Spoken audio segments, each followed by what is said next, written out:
الحمد لله رب العالمين والصلاة والسلام على أشرف الأنبياء والمرسلين وخاتم النبيين محمد وعلى آله وصحبه ومن تبعهم بإحسان ودعا بدعوتهم إلى يوم الدين. أما بعد فأعوذ بالله من الشيطان الرجيم. بسم الله الرحمن الرحيم. قال الله تبارك وتعالى: قل إن كنتم تحبون الله فاتبعوني يحببكم الله ويغفر لكم ذنوبكم. وقال النبي صلى الله عليه وسلم: من أعطى لله ومنع لله وأحب لله وأبغض لله فقد استكمل إيمانه، او كما قال علیہ الصلاۃ والسلام. میرے محترم بزرگوں، عزیز دوستوں، دینی اسلامی بھائیوں، نبی اکرم صلی اللہ علیہ وسلم نے کامل ایمان کی 4 علامتیں ذکر فرمائی. ایک علامت یہ ذکر فرمائی کہ جو بھی دینا وہ اللہ کے لیے دینا ہو، اور جس چیز سے بھی منع کرنا ہو وہ اللہ کے لیے منع کرنا ہو، اور محبت کرنی ہو تو اللہ کے لیے کرنی ہو. کسی ناراضگی اور غصے کا اظہار کرنا ہو تو یہ اللہ کے لیے ہو. جس کے اندر یہ 4 علامتیں پائی جائیں گی اس کا ایمان کامل ہو گیا. عام طور پر ہمارے ذہنوں میں یہ بات ہوتی ہے کہ صدقہ دینا یہ تو اللہ کے لیے ہے، باقی معاملات جو ہیں وہ تو انسانی اور بشری تقاضے کے تحت ہوتے ہیں. مثلا ترکاری خریدنا، گوشت خریدنا، کپڑے خریدنا، جھاڑو خریدنا، صرف خریدنا، جو ضروریات زندگی اور حوائج منزلی ہیں ان کی خرید و فروخت، ہم یہ سمجھتے ہیں کہ یہ دنیاوی تقاضا ہے. اس حدیث کی روشنی میں ہم کو یہ سکھلایا گیا ہے کہ تم جو بھی کام کرو اور اس کام کی اجرت عطا کرو تو اس میں اللہ کی رضا اور خوشنودگی کی نیت ہو. تو یہ تمہارے ایمان کے کامل ہونے کی دلیل ہے.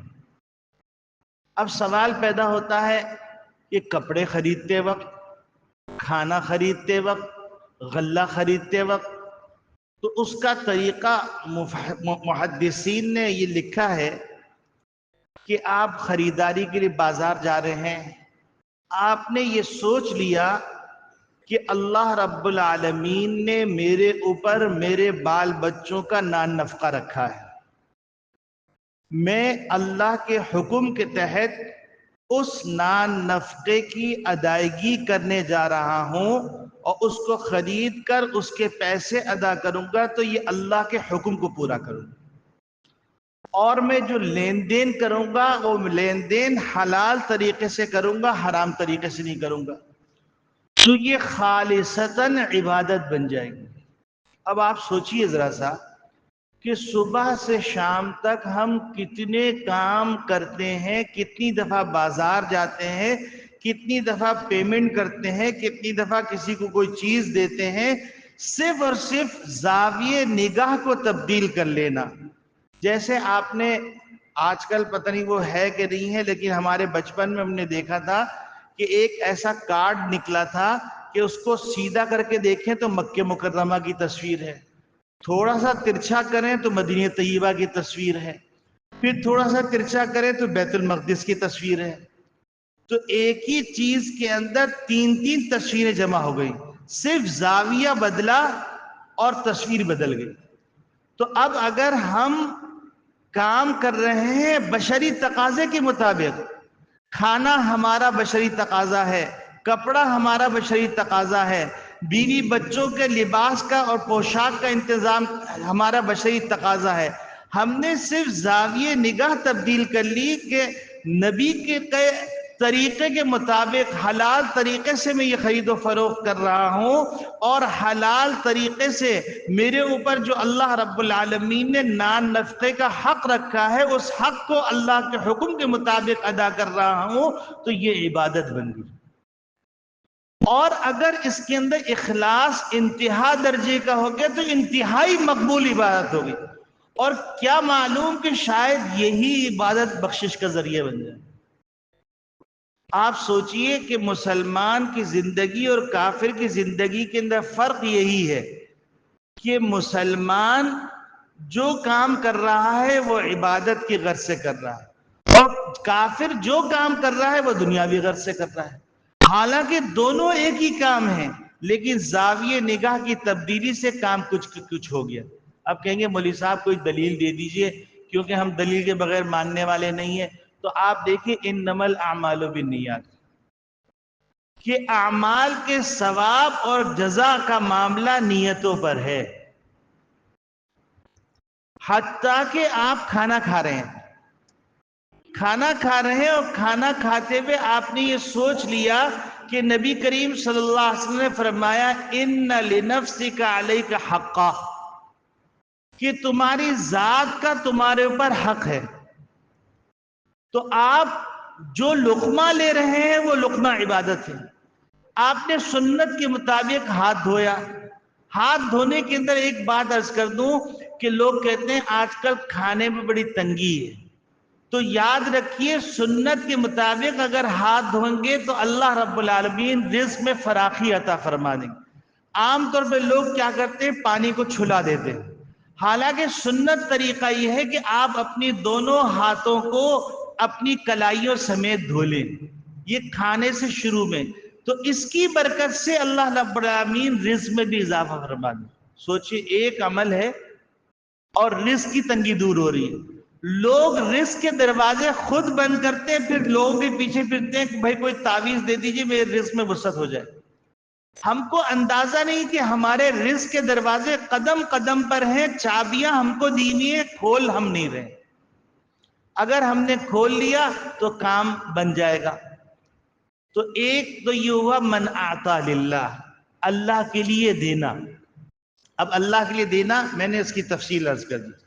وَمَنَعَ لِلَّهِ، اللہ کے لیے منع کرنا.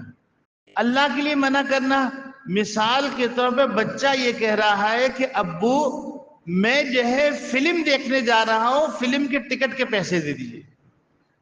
باپ نے کہا بیٹا میں ایسی جگہ پہ پیسے خرچ نہیں کروں گا، میں تمہارے لیے بادام لے آؤں گا، تمہارے لیے پستے لے آؤں گا، تمہارے لیے کوئی اچھی چیز لے کے آ جاؤں گا، تمہارے لیے قرآن کریم لے آؤں گا، تمہارے لیے مناجات مقبول لے کے آ جاؤں گا، لیکن میں سنیما کے لیے پیسے نہیں دوں گا. یہ منع للہ ہے. ایک ہے منع کرنا کس وجہ سے، نخوت کی وجہ سے. اب مثال کے طور پر ایک آدمی ہے، وہ خرچ اس لیے نہیں کر رہا کہ میں اگر خرچ کروں گا تو میرے جو ماتحت لوگ ہیں وہ بھی خوشحال ہو جائیں گے، تو مجھ میں ان میں کیا فرق رہ جائے گا. یہ انسان کا ایک نفسیاتی مرض ہے کہ وہ اپنے آپ کو سب سے سپیریئر دکھانا چاہتا ہے. تو اب یہ جو منع کرنا ہوگا، یہ منع کرنا غرض سے ہوگا، اللہ کے لیے نہیں ہوگا، خود غرضی. اسی طریقے سے ایک آدمی، آپ نے دیکھا ہوگا شادی بیاہ کے اندر مختلف رسومات ہوتی ہیں کہ ساس کو اتنے جوڑے دینے ہیں، سسر کو اتنے جوڑے دینے ہیں، بہوؤں کو اتنے جوڑے دینے ہیں. اب انسان یہ سارا کام اپنی ناک کی وجہ سے کر رہا ہے، اور اگر انسان منع کرتا ہے تو ناک کٹتی ہے. تو یہ منع کرنا جو ہے، ناک کٹنے کے لیے اس پہ کوئی ثواب نہیں. لیکن یہ منع کرنا اس لیے ہے کہ یہ رسم و رواج کے بندھنوں کو توڑ کر نکاح کو آسان کرنا ہے اور نکاح کی مشقتوں کو ختم کرنا ہے، تو یہ اللہ کے لیے ہوگا۔ پھر اس کے بعد نبی کریم صلی اللہ علیہ وسلم فرماتے ہیں وَأَحَبَّ لِلَّهِ، اللہ کے لیے محبت کرنا۔ اب آپ دیکھیے، محبت جو ہے ایک محبت شفقت ہے، ایک محبت لذت ہے، ایک محبت اجلال ہے۔ تو اب محبت شفقت یہ اولاد سے ہوتی ہے، اپنے ماتحتوں سے ہوتی ہے، اپنے متعلقین سے ہوتی ہے۔ یہ محبت اللہ کے لیے ہو جائے تو اجر و ثواب ہے۔ حتیٰ کہ نبی کریم صلی اللہ علیہ وسلم بچوں سے بھی محبت فرماتے، حتیٰ کہ آپ سوچئے کہ نبی کریم صلی اللہ علیہ وسلم کھجور ہاتھ میں پکڑتے اور بچوں کی لائن بنواتے اور فرماتے جو پہلے دوڑ کے آئے گا اس کو یہ کھجور ملیں گے۔ اب بچے دوڑ رہے ہیں، ظاہر سی بات ہے جب بچے دوڑتے ہیں تو رفتار کے اندر ضرور کوئی بچہ نبی کریم صلی اللہ علیہ وسلم ٹکرا بھی جاتا ہوگا، لیکن آپ دیکھیے خاتم النبیین صلی اللہ علیہ وسلم ہے اور بچوں سے شفقت فرما رہے ہیں۔ حتیٰ کہ ایک شخص کا بچہ غائب ہو گیا تھا، تو اب لوگوں نے بتایا کہ وہ بچہ فلاں یتیم بچوں کے ساتھ کھیل رہا ہے۔ تو نبی کریم صلی اللہ علیہ وسلم فرمایا دیکھو وہاں جا کر اپنے بچے کو ایسے شفقت سے، چونکہ تمہارے شفقت کی انتہا ہے، کافی دیر سے تم سے یہ بچہ گم ہوا تھا، تو تم ایسے الفاظ میں نہ پکارنا کہ دوسرے یتیم بچوں کے دل ٹوٹ جائیں۔ ایک دفعہ نبی کریم صلی اللہ علیہ وسلم خطبہ دے رہے ہیں، خطبے کے دوران حضرت حسن یا حضرت حسین رضی اللہ تعالیٰ تشریف لا رہے ہیں، تو نبی کریم صلی اللہ علیہ وسلم ممبر سے اترتے ہیں اور اتر کے ان کو گود میں لے لیتے ہیں۔ یہ شفقت ہے نبی کریم صلی اللہ علیہ وسلم۔ احب للہ، آپ اپنے بچوں سے محبت کر رہے ہیں، آپ اپنے شاگردوں سے محبت کریں، یہ سب اللہ کے لیے۔ آج محبت تو غائب ہو گئی، اور اگر محبت ہے تو بے لوث نہیں ہے۔ حتیٰ کہ آج تو حال یہ ہو گیا کہ لوگ بڑے بڑے شیخوں سے جا کے مرید ہوتے ہیں، اس کی غرض کیا ہوتی ہے؟ اس کی غرض یہ ہوتی ہے کہ میرا نام بلند ہو جائے گا، فلاں شیخ کا بڑا مقرب ہے، یہ مارکیٹ کے اندر میرا اعتماد بحال ہو جائے گا، اور پھر شیخ کے پاس بڑے بڑے لوگ آتے ہیں، ان سے میرے تعلقات ہو جائیں گے۔ اب یہ دیکھیے کہ وہ محبت جو اصلاح احوال کے لیے تھی، وہ محبت جو تزکیے کے لیے تھی، وہ محبت جو خالصتاً اللہ کے لیے تھی، وہ محبت جو ہے اب دنیاوی غرض کے لیے ہونے لگی۔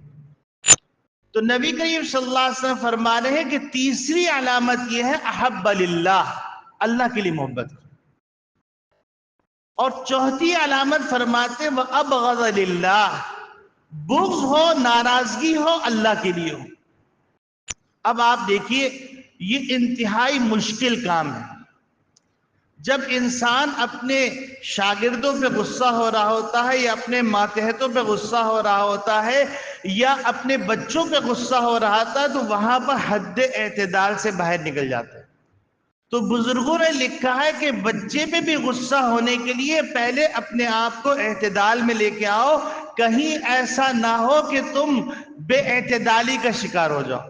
اور نفسیات کے قانون کے اندر لکھا ہوا ہے کہ غصہ ایک کیمیکل ری ایکشن ہے جو انسان کے اندر پیدا ہوتا ہے کسی ناگوار حالت کی بنیاد پر، اور اس کا دورانیہ ٹوٹل 12 منٹ کا ہوتا ہے۔ اگر تم نے اپنے آپ کو 12 منٹ کنٹرول کر لیا تو اب یہ غصہ تمہارے اعتدال میں آ جائے گا، تمہارے کنٹرول میں آ جائے گا۔ تو اب یہاں پر غصہ کرنا ہے بناوٹی انداز سے، یعنی چہرہ بنا لیا، ناگواری کا اظہار کر رہے، لیکن دل کے اندر محبت ہے۔ جیسے مریض سے محبت ہوتی ہے، مرض سے نفرت ہوتی ہے۔ جیسے کافر سے محبت ہوتی ہے، اس کے کفر سے نفرت ہوتی ہے۔ جیسے فاسق سے نفرت نہیں ہوتی، فاسق سے تو ہمدردی ہوتی ہے کہ اللہ اس کو جنت میں پہنچا دے، اس کے فسق سے نفرت ہوتی۔ اور آپ دیکھیے ایسی مثالیں اللہ رب العالمین نے صحابہ کرام رضوان اللہ اجمعین کے ذریعے صادر فرمائے کہ دنیا اس کی نظیر پیش کرنے سے عاجز ہے۔ اب آپ دیکھیے، حضرت علی المرتضیٰ رضی اللہ تعالیٰ عنہ کے سامنے ایک یہودی نے نبی کریم صلی اللہ علیہ وسلم کی شان میں گستاخی کی۔ حضرت علی رضی اللہ تعالیٰ عنہ شیر خدا ہیں، انہوں نے پکڑا، اس کو نیچے پٹک دیا اور اس کے سینے پہ چڑھ کے بیٹھ گئے۔ اس نے جب دیکھا کہ اب بس نہیں چل رہا تو اس نے منہ پہ تھوک دیا۔ حضرت علی رضی اللہ تعالیٰ عنہ چھوڑ کے اٹھ گئے تو لوگوں نے کہا حضرت اس نے پہلے نبی کریم صلی اللہ علیہ وسلم گستاخی کی تھی، اب تو اس نے اور گستاخی کر دی، آپ کے منہ پہ تھوک دیا۔ تو فرمانے لگے کہ پہلے میرا غصہ اللہ کے رسول کی خاطر تھا، اب چونکہ اس نے میرے منہ پہ تھوکا تو اس میں میری ذات کو دخل ہو گیا، اب میری ذات کو دخل ہو گیا تو لہٰذا میں نے اس کو چھوڑ دیا۔ جب اس نے یہ دیکھا کہ نبی کے پیروکار ایسے ہیں کہ ایسی حالت کے اندر بھی وہ فرق کر سکتے ہیں، وہ ایمان لے کے آ گئے۔ اب یہ حدیث کا آج میں نے انتخاب کیوں کیا؟ یہ حدیث کا میں نے آج انتخاب اس لیے کیا کہ آپ لوگوں کو ایک خوشخبری سنانی ہے۔ بہت سی دفعہ ایسا ہوتا ہے انسان وہ خبریں سنتا رہتا ہے جو خبریں انسان کو نا امید کرتی ہیں، اور لوگوں کے سامنے علماء کی خدمات نہیں آتی۔ علماء کو یہ سمجھتے ہیں کہ یہ جنگل کے حقائبی مخلوق ہے، ان کو کوئی تمیز نہیں۔ تاریخ نے اور عدالت کے در و دیوار نے علماء کی وہ شان اس دفعہ پھر دیکھی۔ ایک دفعہ حضرت مفتی ولی حسن صاحب ٹونکی رحمت اللہ علیہ، ان کے اوپر مقدمہ بنا تھا، تو حضرت مفتی ولی حسن صاحب ٹونکی رحمت اللہ علیہ خود جا کر اپنی وکالت فرمائے لگے۔ جب انہوں نے دلائل دینا شروع کیے تو در و دیوار ان کی شان بیان کر رہی تھی اور کہہ رہی تھی کہ یہ علم کا دریا کتنا بہے گا اور کتنا بڑا دریا ہے، اس کا کنارہ نظر نہیں آ رہا۔ اور جب اللہ رب العالمین نے ان کو فتح عطا فرمائی تو پوری در و دیوار نعرے تکبیر سے گونج اٹھی۔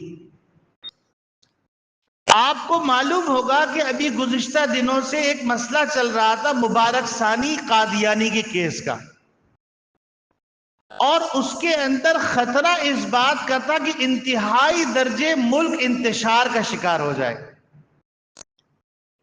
لیکن اللہ علماء اکرام کو جزائے خیر دے۔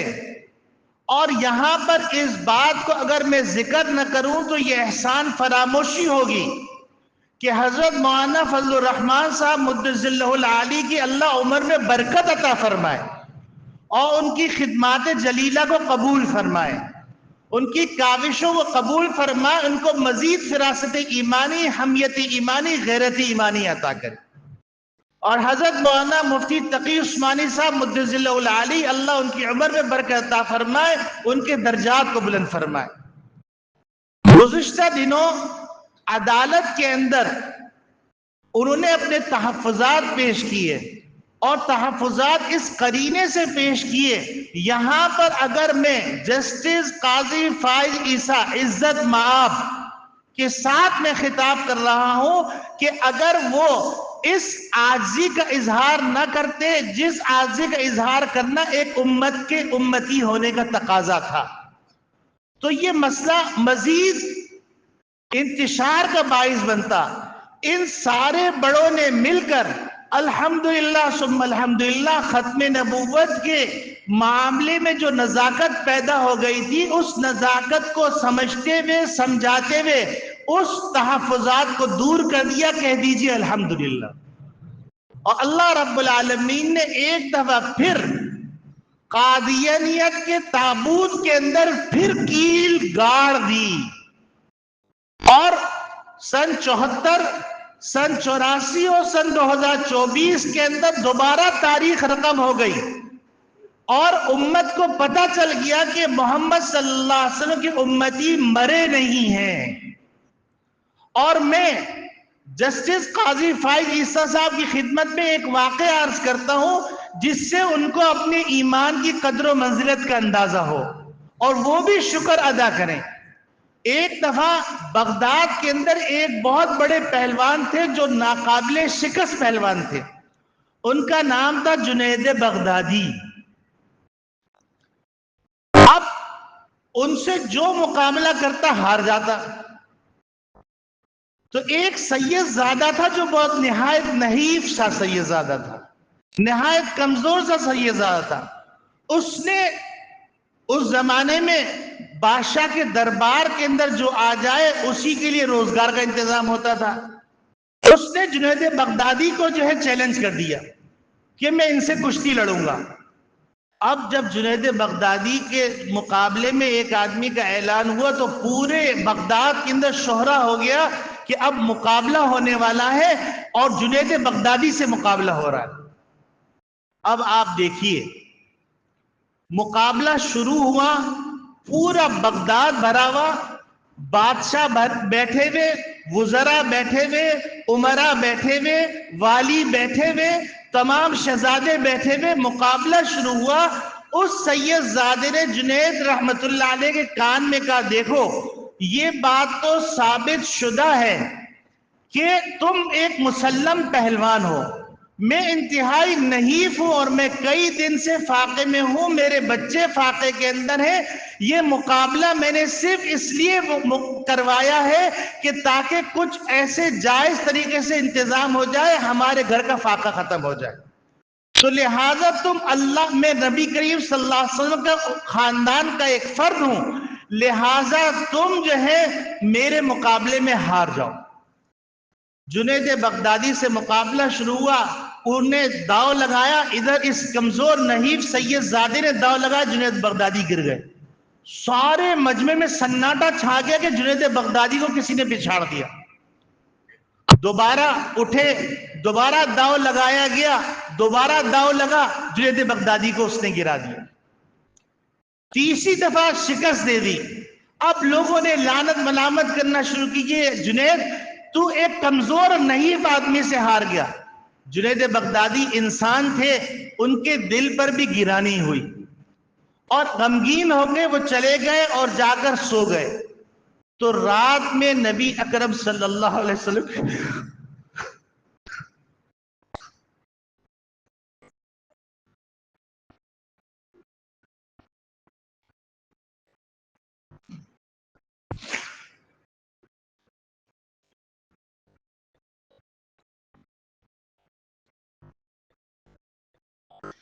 نبی اکرم صلی اللہ علیہ وسلم کی بشارت ہوئی.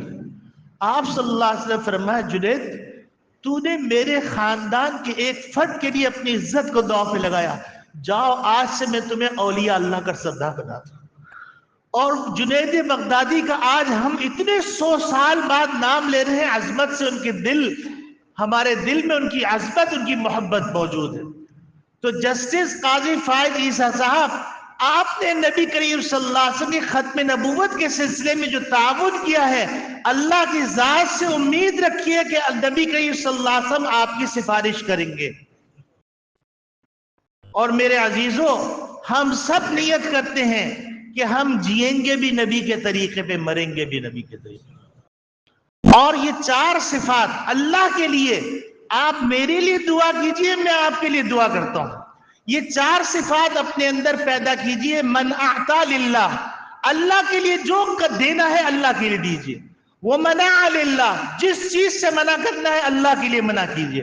وہ احب للہ, جس سے محبت کرنی ہے اللہ کے لیے محبت کیجئے. وہ ابغض للہ, جس سے نفرت کرنی ہے اللہ کی نفرت کیجئے.